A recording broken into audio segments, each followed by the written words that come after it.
Assalamualaikum warahmatullahi wabarakatuh.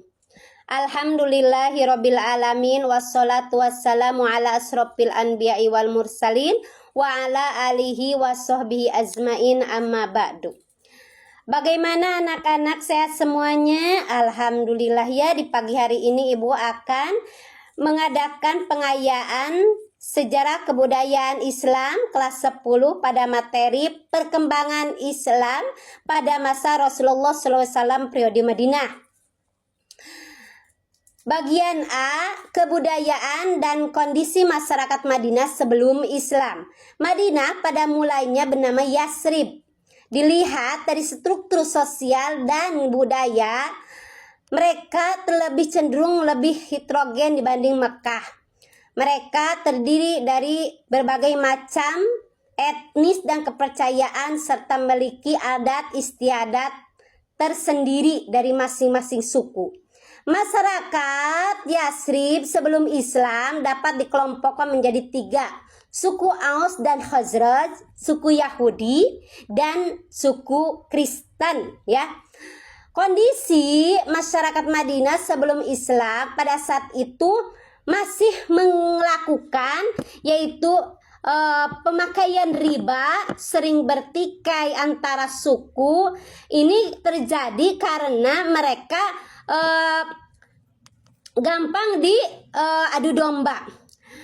Pada saat pra-Islam, Madinah kondisinya yaitu bertani, sehingga kondisi Madinah sangat subur dan berkemampuan dalam bertani.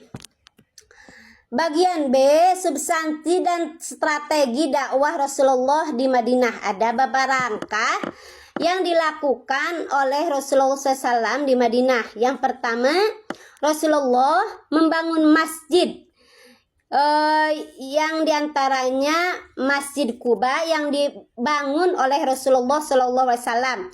Yang kedua, mempersatukan suku Khazraj dan Aus dalam persaudaraan.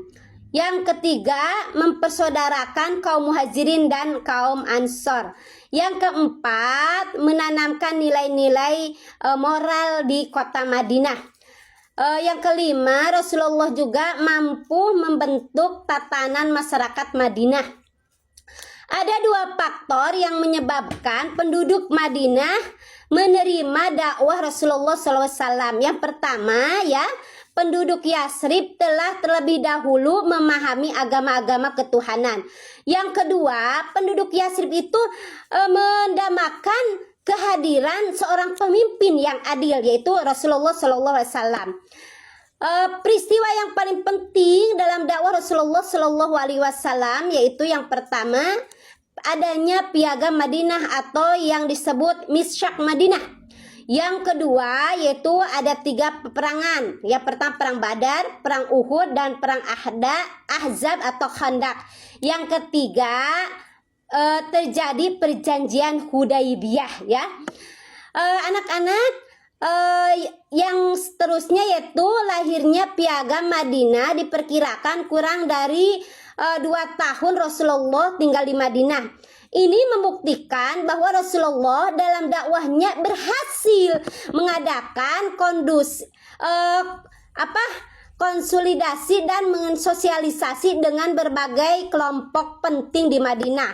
Piagam tersebut menjamin kebebasan beragam kaum Yahudi, menekankan kerjasama sedekat mungkin di kalangan Islam, Muhajirin, dan Ansor, menyuruhkan kepada kaum Yahudi di orang-orang Islam bekerja sama ya dengan umat Islam.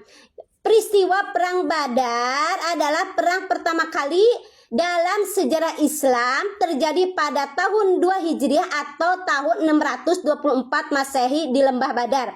Pasukan Muslim kala itu berjumlah 313 orang dengan pasukan kafir Quraisy berjumlah 1000 orang. Walau dengan jumlah yang jauh lebih sedikit, tapi alhamdulillah umat Islam mendapatkan kemenangan.